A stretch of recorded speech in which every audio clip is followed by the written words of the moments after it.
पुष्कर सिंह धामी ने स्वच्छ सर्वेक्षण 2022 में बेहतर प्रदर्शन करने वाले निर्मल नगरों को अटल निर्मल नगर पुरस्कार 2023 से सम्मानित किया है। प्रदेश के 9 निकायों को अटल निर्मल पुरस्कार एवं राष्ट्रीय स्तर पर पुरस्कृत 5 निकायों को स्वच्छ गौरव सम्मान प्राप्त किया।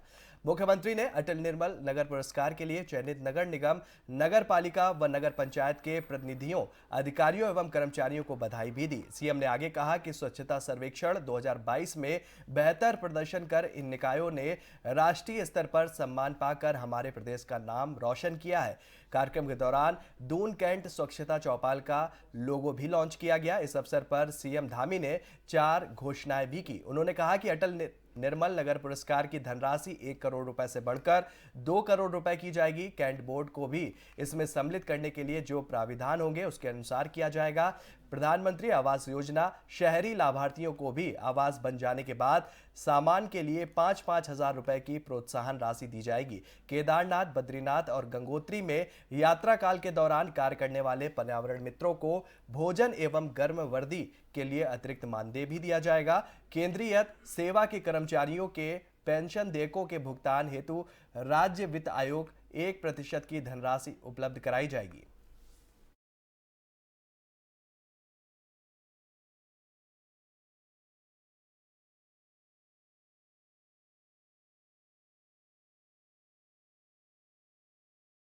और बढ़ते हैं अगली खबर की तरफ। खाद्य मंत्री रेखा आर्या ने विभाग में राशन डीलरों की सभी समस्याओं का जल्द समाधान का आश्वासन दिया है। राशन डीलरों की सबसे बड़ी समस्या बायोमेट्रिक मशीन को लेकर है। राशन डीलरों का कहना है कि उनके यहां नेटवर्क नहीं आ पाते हैं और इसलिए उन्हें राशन वितरित करने में काफी समस्याएं सामने आती है। अब विभागीय मंत्री रेखा आर्य ने कहा है कि बायोमेट्रिक व्यवस्था जीरो टॉलरेंस और जीरो भ्रष्टाचार की दृष्टिकोण से चालू की गई है। बायोमेट्रिक व्यवस्था से यह फायदा होता है कि जितना राशन वितरित होता है उतना ही उसको अलॉट किया जाता है। इस व्यवस्था में कई जनपदों ने अपने अच्छी परफॉर्मेंस भी दिखाई है।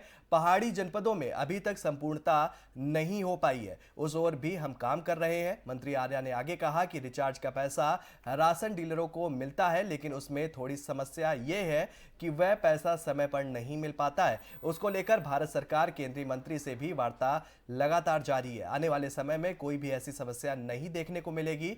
इसके लिए राशन डीलरों के सुझाव भी समय समय पर लिए जाते रहेंगे।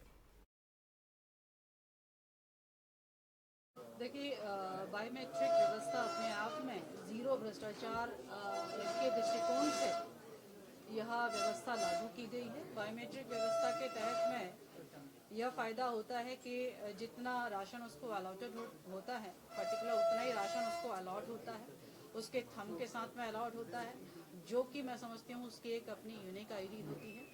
इस व्यवस्था में कई अपने जनपद जो है उन्होंने अच्छी परफॉर्मेंस कर रखी है। लगभग 80% तक में भी, 75% तक में भी पूर्ण हुआ है। पहाड़ी जनपदों में अभी संपूर्णता नहीं आ पाई है, उस और हम लोग बढ़ेंगे।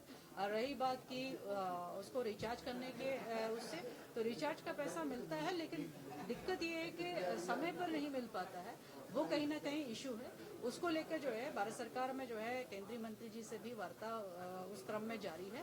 मैं मानती हूँ कि आने वाले समय में जो हमारे राशन डीलर हैं उनको किसी प्रकार की असुविधा ना हो, उनके लिए कष्टकारी ना बने, इसलिए उनके सुझाव भी हम लोग समय पर लेते हैं और निश्चित रूप से उनकी यह समस्या भी जल्द से जल्द दूर की जाएगी। देखिए,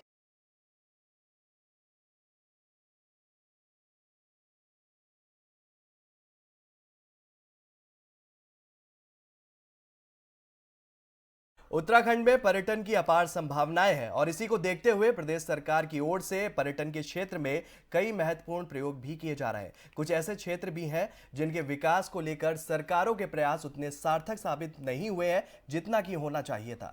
लेस्डॉन में पर्यटन को बढ़ावा देने को लेकर क्षेत्रीय विधायक दिलीप रावत ने अपनी सरकार पर ही निशाना साधा है और उनके इस बयान के बाद कांग्रेस को भी बैठे बिठाए एक बड़ा मुद्दा हाथ लग गया है और बीजेपी डिफेंसिव मूव में आ गई है। डॉन के बीजेपी विधायक दिलीप रावत के विकास कार्यों को लेकर अपनी ही सरकार पर हमला बोला है। उन्होंने नाराजगी जताते हुए कहा है कि उनके विधानसभा क्षेत्र में पर्यटन की अपार संभावनाएं हैं, लेकिन सरकार की ओर से जो प्रयास किए जाने चाहिए वो नहीं हो पा रहे हैं। दिलीप रावत ने आगे कहा कि उन्होंने और क्षेत्र के कुछ लोगों ने व्यक्तिगत तौर पर से पर्यटन के क्षेत्र में कई जगहों को आगे बढ़ाने का काम किया है। कांग्रेस नेत्री अनुकृति गुसाई रावत ने लॉकडाउन से बीजेपी विधायक दिलीप रावत को राजनीति से संन्यास लेने की नसीहत भी इस दौरान दे डाली। देखिए, मैं तो लगातार इस बात को कह रही हूं कि 11 सालों में लैंसडाउन के अंदर कुछ भी काम नहीं किया गया है। और देखिए, आज अगर दिलीप रावत जी इस बात को मानते हैं और स्वीकार करते हैं तो मैं सोचती हूँ उनकी सद्बुद्धि और सद्बुद्धि आई है तो अब उनको राजनीतिक रूप से भी संन्यास ले लेना चाहिए। जब वो खुद कह रहे हैं कि 11 साल में मैं कुछ नहीं कर पाया, तो आप सोचिए कि उत्तराखंड की जनता के साथ, लैंसडाउन की जनता के साथ कितना अन्याय होगा, कितना झूठ उनसे कितने सालों तक बोला जाएगा। अब सच में वाकई ये समय आ गया है कि अब वो जब इस चीज पर मान गए हैं, मुझे नहीं लगता जो व्यक्ति 11 साल में किसी क्षेत्र के अंदर कुछ नहीं कर पाए हो वो आगे भी कुछ नहीं करने वाले। तो अब उनको नैतिकता के आधार पे भी और उनको इसमें आत्मचिंतन करते हुए भी राजनीतिक संन्यास लेना चाहिए। विधायक सवाल उठा रहे हैं। दिलीप रावत जी और विकास चाहते हैं, इसलिए एक विधायक के नाते अपने पर्यटन मंत्री से प्रश्न करना, उनसे और आश्वस्त रहना ये उनका अधिकार है। सर, एक लास्ट जब से हमारा उत्तराखंड प्रदेश की स्थापना हुई उसके बाद एकदम से जो है लैंसडाउन एक नया पर्यटक स्थल के रूप में सामने आया। और लेकिन हमने कई बार प्रयास किए हैं, सरकार की तरफ से जो गंभीरता दिखानी चाहिए थी एक पर्यटक क्षेत्र के विकास के लिए वो नहीं हो पाई है। वास्तव में मैं स्वीकार करता हूं, लेकिन मैं अपने व्यक्तिगत प्रयास से और लोगों के सहयोग से हम 2-3 स्पॉट वहां जो है तैयार कर रहे हैं ताकि लोगों को यहाँ मनोरंजन हो सके और दर्शनीय स्थल दिख सके। और बढ़ते अगली खबर की तरफ, चंपावत के टनकपुर नगर में स्थित मुख्यमंत्री कैंप कार्यालय के परिसर में लगे सीसीटीवी कैमरे में कार्यालय परिसर में रात के अंधेरे में घूमता दिखाई दिया गुलदार शावक।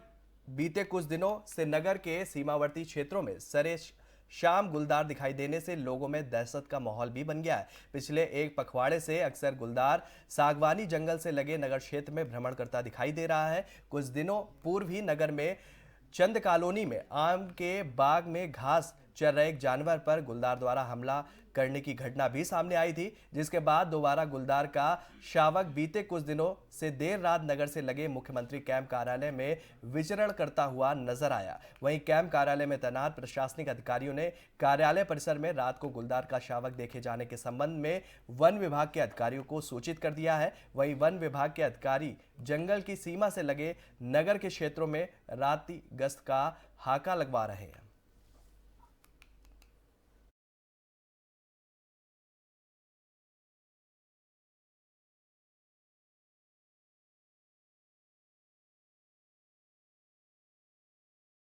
उत्तराखंड के अधीनस्थ चयन सेवा आयोग की भर्ती परीक्षाओं के चयनित अभ्यर्थियों ने प्रदेश सरकार से नियुक्ति पत्र देने की गुहार लगाई है।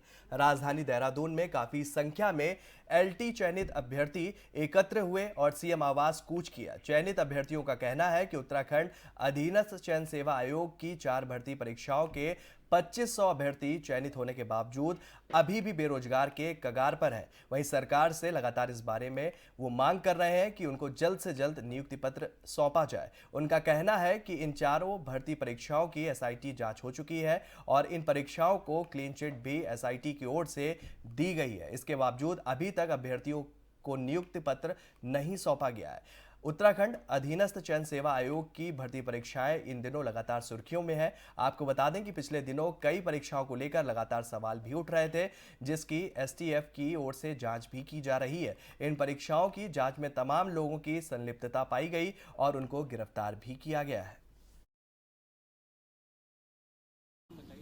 मेरा नाम सर अंकित डंगवाल है और मैं उत्तराखंड अधीनस्थ सेवा चयन आयोग की जो भर्तियां हैं उनमें सहायक अध्यापक भर्ती का एलटी चयनित अभ्यर्थी हूँ।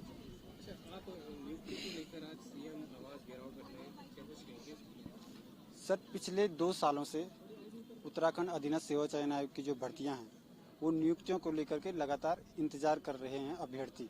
2500 अभ्यर्थी हैं और 4 भर्तियां हैं। और उत्तराखंड अधीनस्थ सेवा चयन आयोग में जो प्रकरण हुआ था उस प्रकरण से इतर चारों भर्तियां बिल्कुल निर्विवादित हैं और चारों भर्तियों को एसटीएफ की क्लीन चिट पे मिल चुकी है। उसके बाद भी जो है हमारी नियुक्तियों को सरकार न कोई खबर ले रही है, न ही आयोग को कोई खबर है। लगातार कई बार हम सीएम आवास कूच कर चुके हैं, सारे कैबिनेट मिनिस्टर से मिल चुके हैं, अधिकारियों से मिल चुके हैं और आज दोबारा से माननीय मुख्यमंत्री से मिलने के लिए प्रदेश के विभिन्न इलाकों से बेटे और बेटियां जो हैं आई हैं, लेकिन मुख्यमंत्री जी जो है अब समय नहीं दे रहे हैं।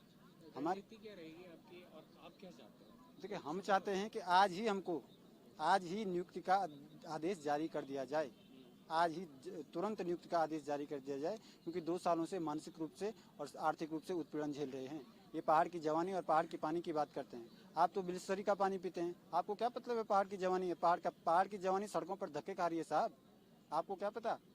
आप सड़क पर आइए और पूछिए, संवाद करिए युवाओं से, तब आपको पता लगेगा कि पहाड़ की जवानी और पहाड़ की जवानी की एक्चुअल में स्थिति क्या है, क्या वास्तविकता है। और बढ़ते अगली खबर की तरफ। रुड़की के कलियर में महिला जिसके साथ लिव इन रिलेशन में रहती थी, उसी ने महिला के बेटे की हत्या कर दी। महिला ने पुलिस को तहरीर दी है। उक्त महिला ने यह आरोप लगाया है, लेकिन जब फोन पर महिला ने मामले की शिकायत पुलिस से की तो अपने प्रेमी को अपना बड़ा बेटा बताने लगी। हालांकि बाद में महिला ने सच उगल दिया और बड़े बेटे का सच सबके सामने आ गया। जानकारी के मुताबिक रुड़की पुलिस को रात के समय महिला मुस्कान पत्नी उमर निवासी अलवी नगर थाना लोनी जिला गाजियाबाद यूपी का फोन आया, जिसने पुलिस महकमे में हड़कंप मचा दिया। महिला ने फोन कर पुलिस को बताया कि उसके 2 बेटे और वह दरगाह की किलकिली साहब बस्ती में किराए में मकान में रहती है। उसका बड़ा लड़का कासिफ शराब पीने का आदी है और अक्सर घर में आकर झगड़ा करता है। वहीं लापता महिला के बेटे की भी तलाश जारी है। एसपी देहात स्वप्न किशोर सिंह ने कहा कि महिला की ओर से तहरीर प्राप्त हुई है और उसी के आधार पर तमाम पहलुओं की जांच भी की जा रही है।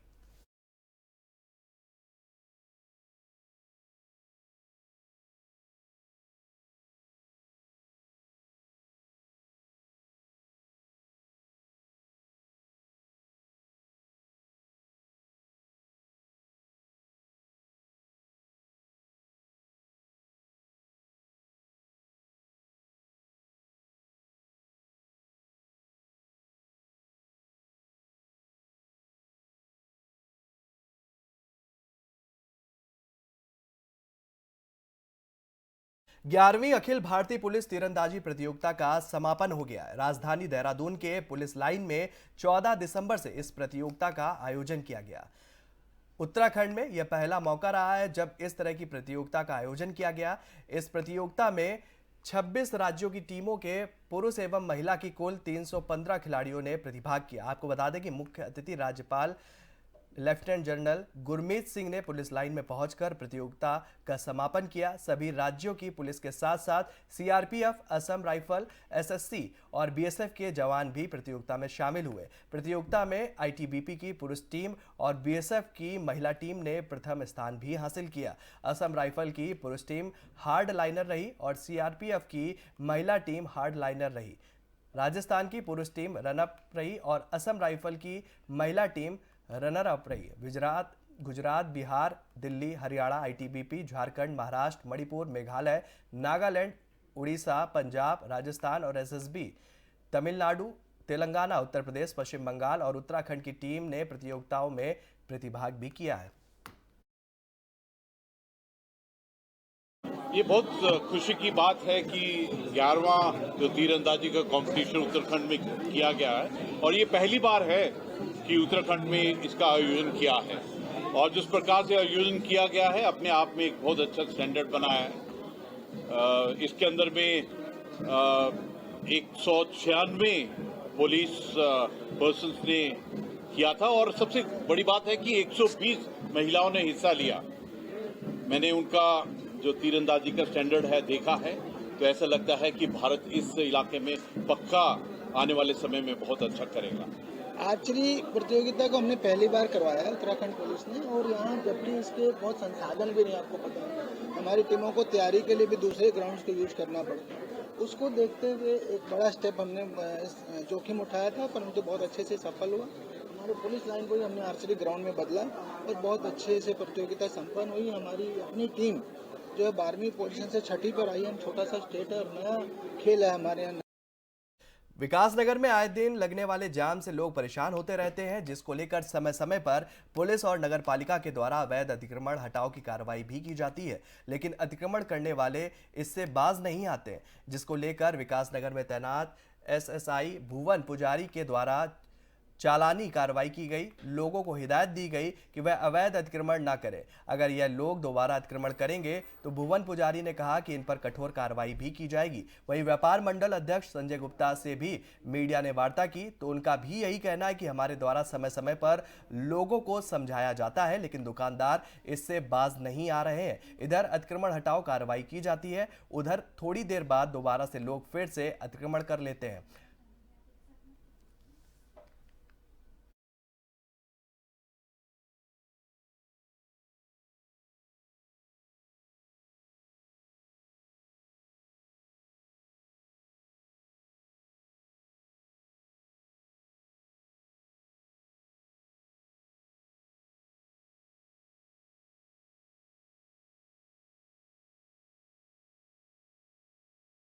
बाजार का लगभग 2 किलोमीटर का पैच है, इसमें अक्सर शिकायत रहती है कि जाम है। तो हमने आज उच्च अधिकारी के आदेश से प्राथमिकता के आधार पर इसे यहाँ की जनता को और व्यापारी वर्गों को निजात दिलाने के लिए सबसे अनुरोध किया है कि अपनी भी दुकानों को फुटपाथ से हटा लें। और जो व्यक्ति अपनी दुकानों को नहीं हटा रहे थे, आज हमने उनके खिलाफ उनके चालान की कार्रवाई भी करी है। और अक्सर मैक्सिमम लोग जो है अपने आप ही स्तर से पुलिस के साथ दलेंगे बन करके अपनी दुकानों को अंदर कर रहे हैं। और ये हमारा जो प्रयास है निरंतर चलता रहेगा। जो आड़े तिरछे वाहन लगे रहते हैं या दुकान के बाहर खड़े हैं, तो दुकान संबंधी दुकानदार की भी जिम्मेदारी है वो अपने वहाँ पार्किंग प्रॉपर पार्किंग करवाए। और जो आड़े तिरछे वाहन है इनका चालान की कार्रवाई भी की जा रही है। और जल्दी हम ये जो आपका विकासनगर में यूटिलिटी और पिकअप के लिए है, इनके लिए स्टैंड और जो ठेली फड़ वाले हैं इनके लिए भी कहीं पर शासन से बात करके इनको कहीं ग्रांट दिला कर वहाँ उनके फ्रूट मंडी और इन ठेले वालों को स्थापित करने का काम करेंगे। और जो बाहर के जो व्यक्ति हैं जिनका यहाँ पर कुछ है नहीं, केवल उसके लिए आ रखे हैं, तो उनको हम यहाँ से हटाएंगे। पुलिस से मेरी इस बारे में बात हुई थी, जो यहाँ के अभी नए भुवन पुजारी जी आए हैं, कि मैंने कहा था सर ये आप लोग तो करके चले जा रहे हैं, लेकिन पीछे से फिर दोबारा से ये रख ले रहे हैं। तो उन्होंने कहा हम वापसी में फिर आएंगे और जिसने भी करा होगा उसका हम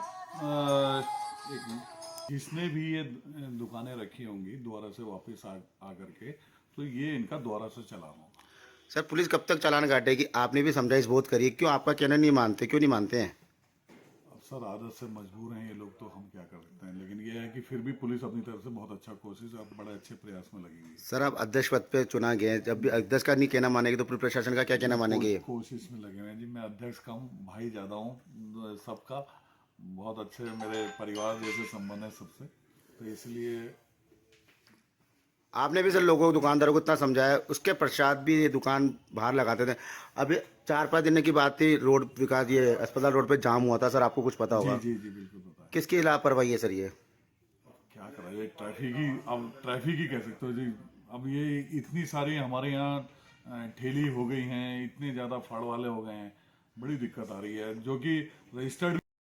और बढ़ते अगली खबर की तरफ, जनपद पौड़ी जिले के कलजी खाल के कठूट गांव में एक व्यक्ति के बिजली के पोल से गिरकर गंभीर रूप से वो घायल होने का मामला सामने आ रहा है।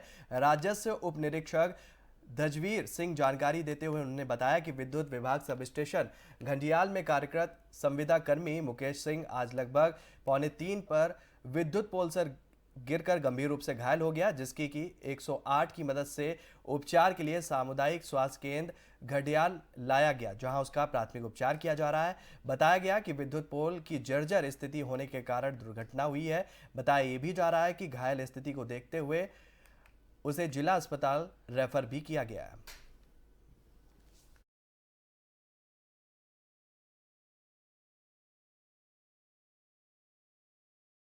तो फिलहाल इस बुलेटिन में मेरे साथ इतना ही। देश और दुनिया से जुड़ी हुई तमाम खबरों के लिए आप बने रहिए FM न्यूज के साथ। नमस्कार।